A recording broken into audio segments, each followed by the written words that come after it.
Hey everybody. Hey, how's everybody doing tonight? Okay, so trying a little bit different setup on this.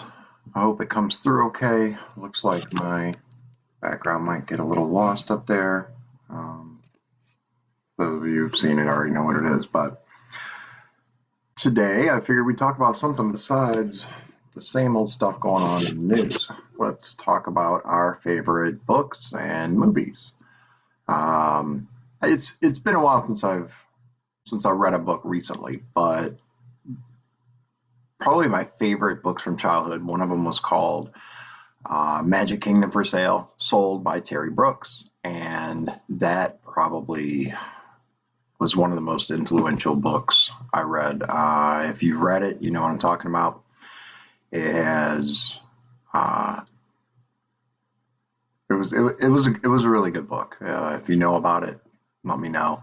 Another series that I really liked that I read, especially in early high school, was the and I know now he's Scientology and all that stuff, but at the time, L. Ron Hubbard, and it was called the Mission Earth series. It was a decology, which means 10 books, and they were each probably about that thick. They were huge hardcover books at the time, massive, hundreds of pages long. There was, I felt, a lot of really good backstory and really good fantasy that went into it. It was a good book. Favorite movies recently? I like Marvel movies. Uh, the Probably the best. It's been a little bit since I've had a chance to really sit down and watch a movie though. Um, my favorite movies as a kid were Star Wars. I loved Star Wars. I can't help it. I'm a Star Wars nerd. Uh, Other things that I watched were generally superhero based. Um, I liked a lot of the shows and movies that came out. Um, some of the ones that have come out recently, I feel focus less on what the movie is about and more about trying to be socially, I guess, interesting. Um,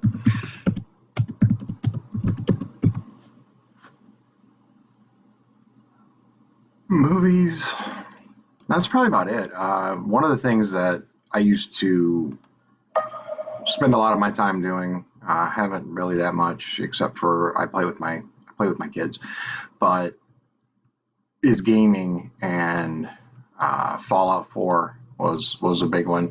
My middle son likes Terraria. If anybody's familiar with that, uh, we have he has this whole huge world set up for Terraria, and it along with Borderlands is probably one of his favorite games.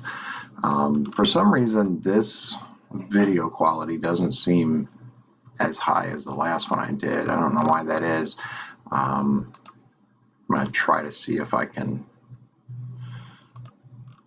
get it a little better. In the meantime,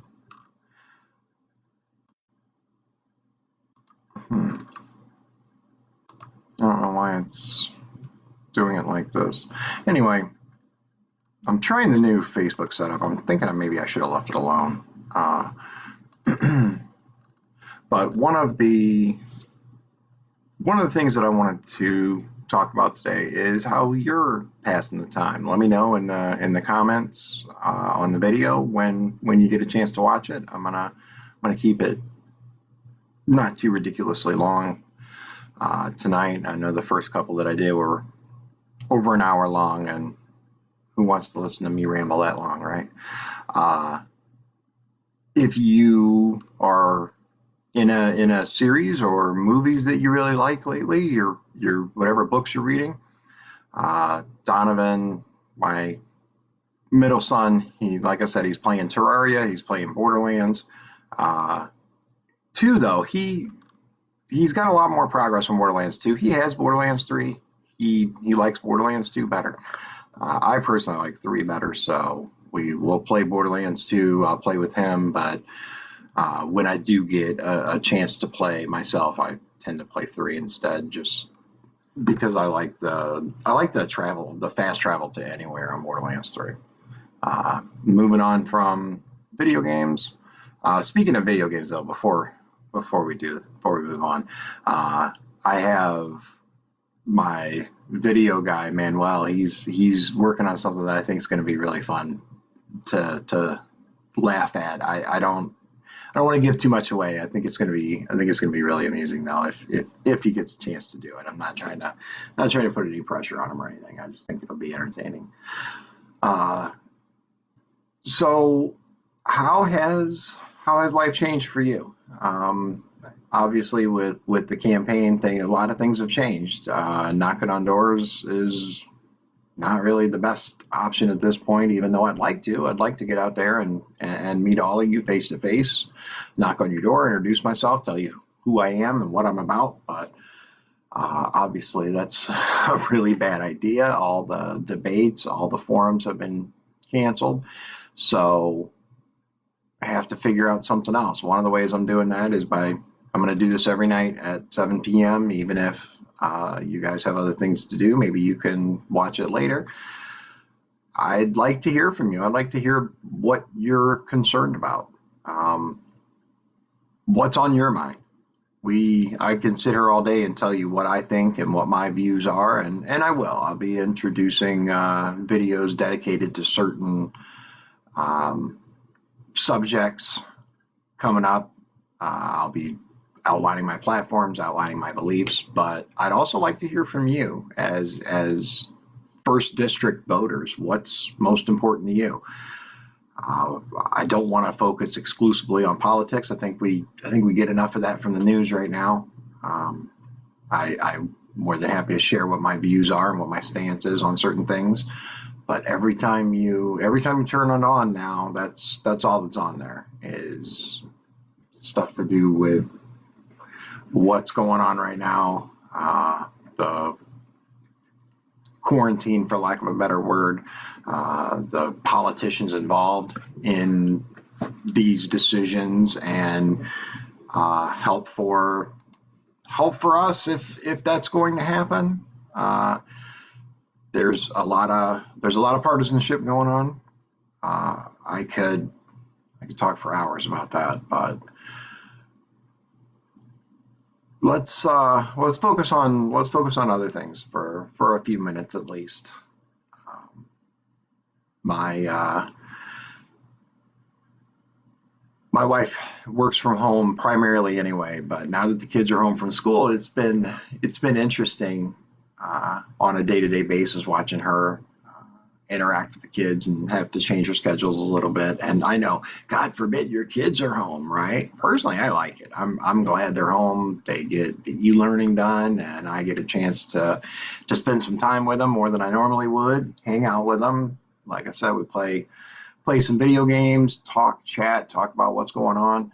Uh, it's there are a lot of negatives to what's. Excuse me, I'm gonna have to touch my face. My eye itches. I just washed my hands off, so I'll be all right. Uh, we I, there are a lot of negatives to what's going on right now, but one of the one of the positives I think is people get an opportunity to spend more time with their family for those that are able. I'm able, so I'm thankful for that. Uh, I would have been very, very limited in the amount of time I was able to spend with my family before this. I had every intention of pretty much being gone every day, knocking on doors, introducing myself to the voters, meeting people. That obviously has changed a great deal, uh, but as such, it I think has made me a better dad, uh, which is more important to me than any political office in the land. I get more time to talk to my kids, to find out how their day is going, to find out what's on their mind. And I urge those of you to do the same that have the opportunity. I know that life kind of gets in the way with our schedules and hectic day-to-day life. But hopefully you'll get a chance to spend more time with those you care about. It's a scary time for, especially for those that are in the medical field.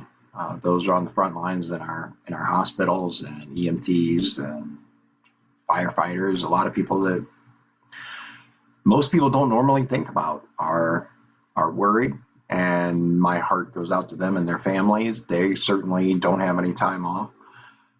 But for especially non-essential businesses where work hours have been scaled back, for those kids that are home instead of being in school, take the time to spend more time with those you love. I'm going to try to do this on a daily basis and vary the subjects a little bit. Let's make it interesting. Not always about politics, not always about policy. Let's talk about what's on your mind too. I know that finances are on the mind of a lot of Americans right now, such as how am I going to pay my bills if I'm not able to go to work? There are a lot of things shut down right now. A lot of businesses that, even the ones that aren't completely shut down, are definitely seeing a significant downturn in how their business is doing. And I've tried to do what I can to share information about like small business loans that are out there and like the 211 program, 211.org, things like that. I will continue to do that. Let me turn this off. I forgot I didn't silence my phone.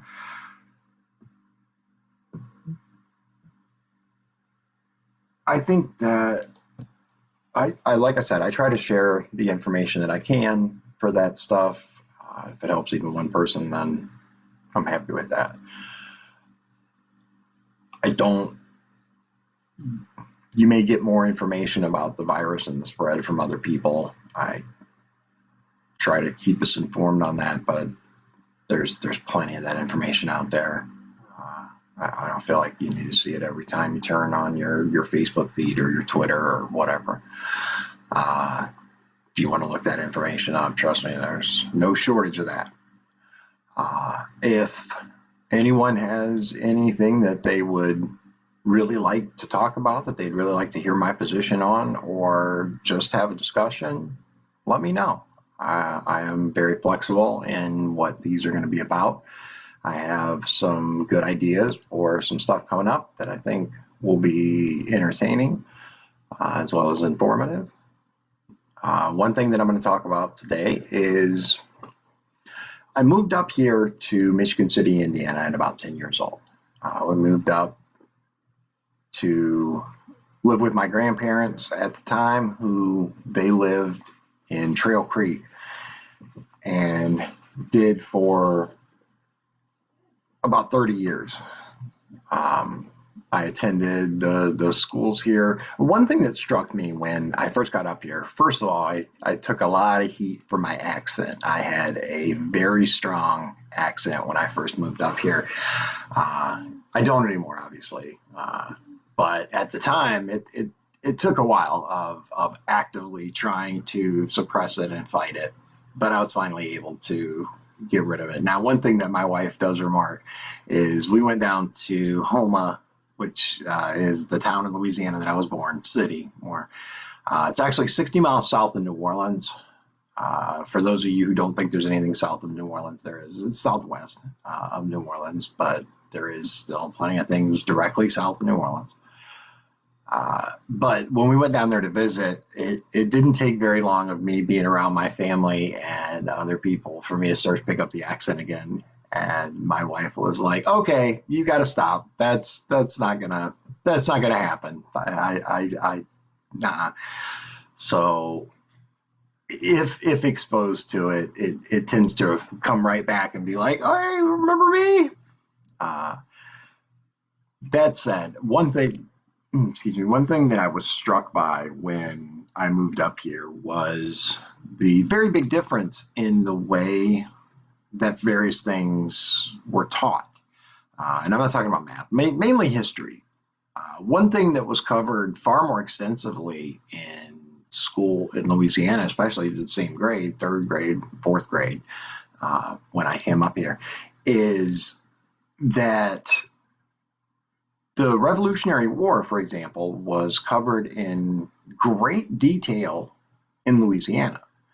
And I lived in Alabama, by the way, for a short time before we came up here. Louisiana, Alabama, and then up to Indiana. But the South, at least at the time, taught far more extensively about the rights and the reasons. Now, I will say that the schools up here tended to concentrate more on the numbers and the battles and things like that, whereas we spent I would say far more time on the reasoning behind it and what led to this and what led to that. Just a little perspective.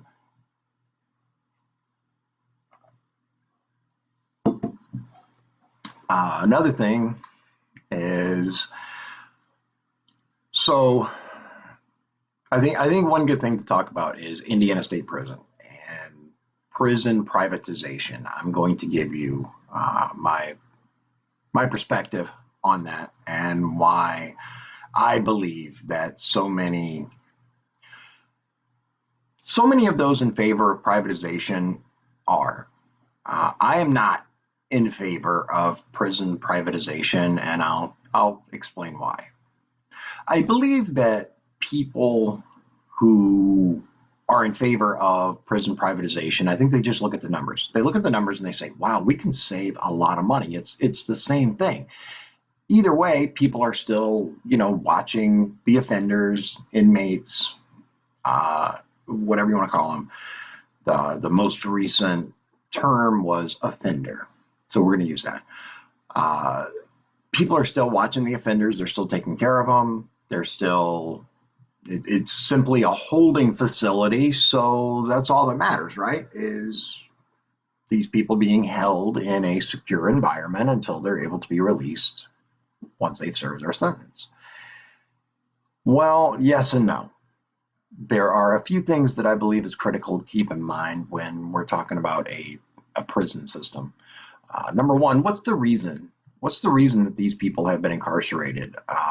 First of all, they've broken the law in some way, shape, or form, and there have been punishment for that.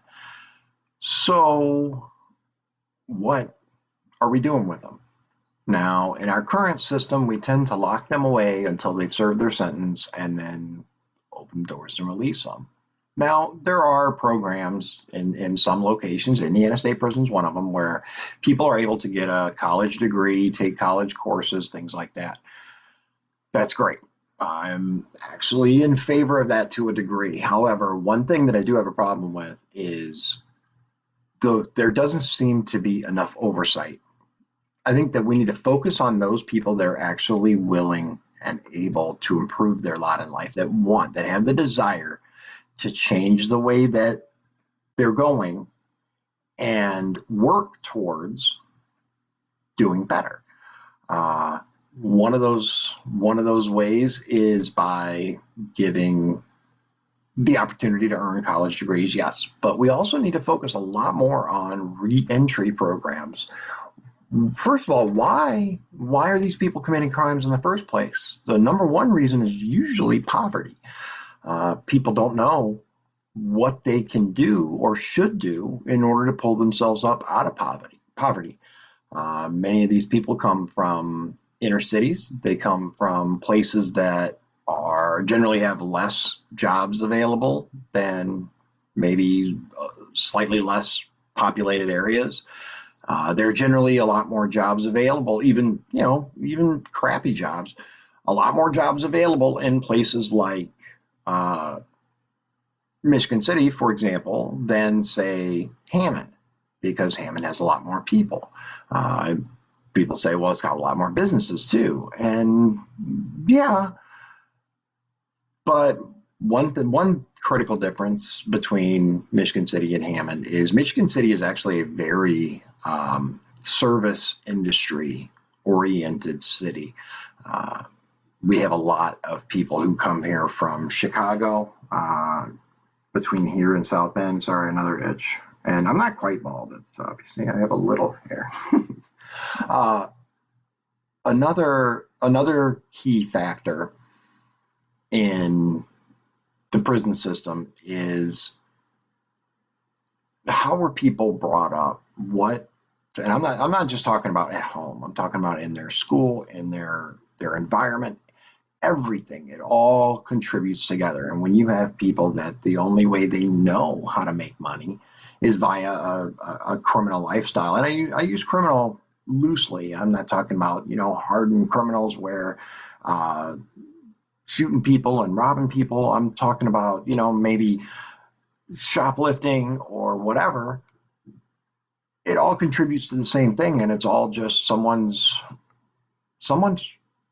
attempt to pay their bills, to get some money. And I'm not trying to excuse criminal behavior. I'm not at all. What I'm trying to do is make us understand that many people have different motivations for the crimes that they do and the reasons that they do them. What we need to do is focus on those people that maybe don't want to commit crimes, but it's the only way that they know how to pay their bills. Let's focus on them. Let's teach them critical life skills, things like how to pay not only how to pay your bills, but how to pay rent, how to get a mortgage, how to apply for a job, how to manage your credit, how to do all these things. And these are all critical life skills that are neglected at base level schooling, K through 12. I When I went to school, and from my understanding, it isn't any better now. General taking care of your finances, did general responsibility, that's not taught in school. That should be taught at home. And a lot of people who end up committing crimes don't have the best home life. And it's not an excuse. It's not, it's not a generalization. It's a statistic.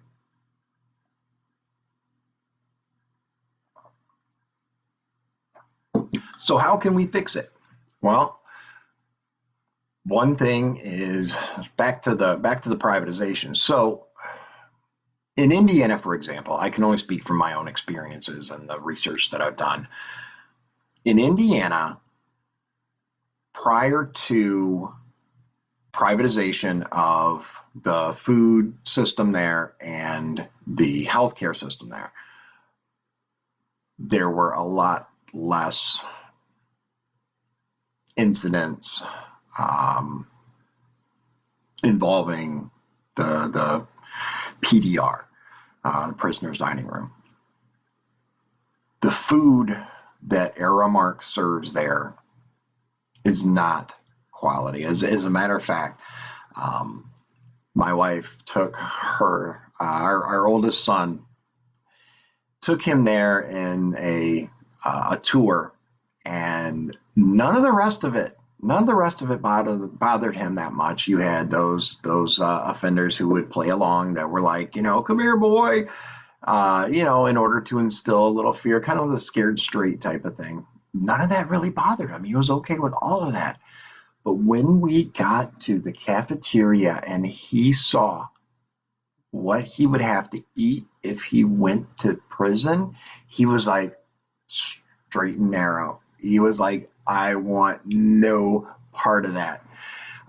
We still talk about it and laugh about it. And the funny thing is now I think he was like maybe 6 at the time. The thing is now he doesn't remember actually what was like on the tray. He doesn't remember exactly what it is. He just remembers that it was horrific. So he's been. I mean, ultimately it worked. It did work like a scared straight, just very different than what we thought. It was interesting. But back to privatization. The other big issue with it is, for example, the CERT squad, the emergency team that gets sent to the prisons in order to help quell riots and things like that. when they went down to, I believe it was Newcastle, the one of the areas that are run by a private firm versus Indiana Department of Corrections, the place there actually changed their radio codes so that the CERT team didn't know what they were saying on the radio. They had no way of knowing what was happening around the prison. They did that on purpose. Uh, Unfortunately, this left CERT team in a position where they were like, we just had to wait until they, got on the radio and said, help, help, help, because we didn't understand any of the radio codes. We weren't briefed. We weren't told any of this stuff. Um, and the officers who work there are paid less, significantly less, by the way, than correctional officers, which correctional officers are underpaid quite a bit, for those of you who aren't aware. I know that at the time that I worked there, we weren't paid that well. I think now it might be, I'd have to look it up. I want to say about $16 an hour, which in an environment where you're working around convicted rapists, murderers, the people who have committed the most egregious of society, who have violated the most serious laws. I don't think that that's enough money, not even close. At one point, we had exceptional health insurance. Now, luckily, once they changed it, once we adjusted to it, I believe that deductible security, which is what they use now, I think that that's actually pretty good. That in conjunction with price tag transparency it has the potential to transform this country's healthcare system, but that's not what this video is about. Correctional officers are, in my opinion, very underappreciated. They are the redheaded stepchild of law enforcement. They are still technically law enforcement, but they don't get any of the benefits of law enforcement. There's generally very little to no respect for them from the law enforcement community. There are many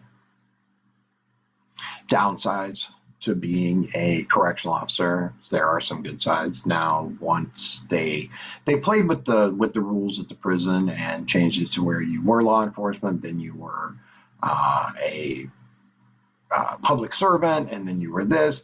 Basically, what they did was they made it to where you wouldn't get overtime during the normal shift that you carried out. Now, prior to that, you would get 8 hours of overtime, and that was responsible for the bulk of your check. You had your short week and your long week. You would work 2 on, 2 off, and then every other weekend. So 2, 3, 2, 3, etc.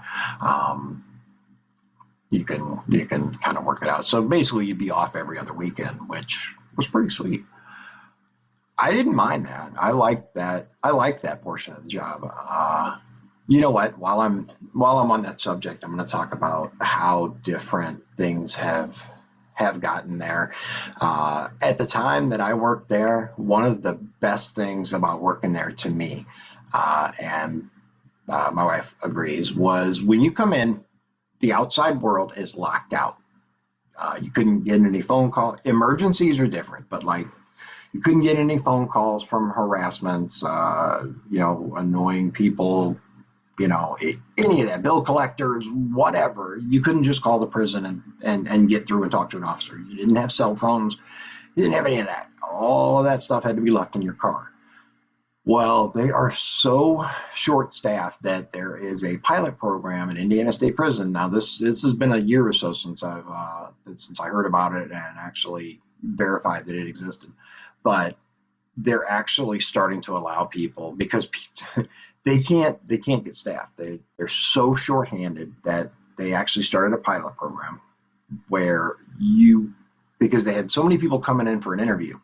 Back up a little bit. They had so many people coming in for an interview that once they found out they had to leave their cell phone in the car and couldn't use it, couldn't check social media, they would actually walk out of the interview, not interested. Didn't matter what the pay was. It didn't matter any of that. They would walk out of the interview and say, no, thank you. Now, because they were so shorthanded, they introduced a pilot program where, from to the best of my understanding, the phones are uh, kept in a lockbox, and X amount of time. That part is varied. I've been told different times, but they're allowed at least once during their shift to go and check their phone, check their social media. They get like half an hour. That's the craziest thing I've ever heard. Now there are also reports that they're able to carry it with them and keep it with them. I don't know. I don't think that I would want to take that chance, because one of the biggest threats at Indiana State Prison and just jails in general are cell phones, and you wouldn't think so, but one of the problems is it isn't even the camera portion of it, because you may hear about videos of inmates filming stuff and doing this and doing that. The problem is the phone calls on the prison system phones are monitored, right? So they're always recorded. They can pull them up and they can go back and say, hey, what did this person say, right, or do?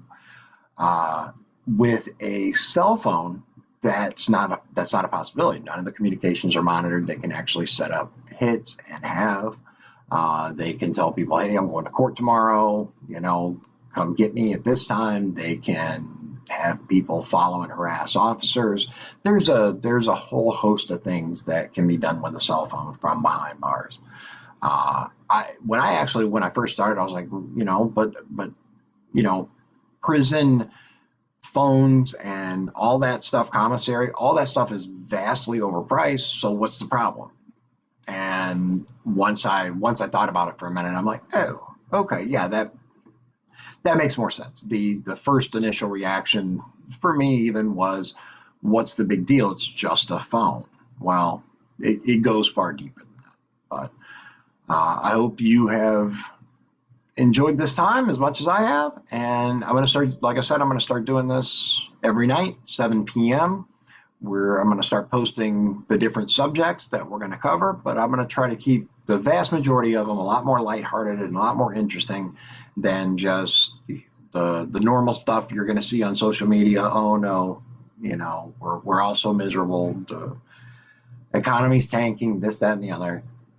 Let's be more positive. I'm going to try to be more positive. So I look forward to talking to you all again and seeing you, and hopefully you can give me some good ideas of what you'd like to hear. So, again, thank you for joining me. God bless you, and God bless the USA.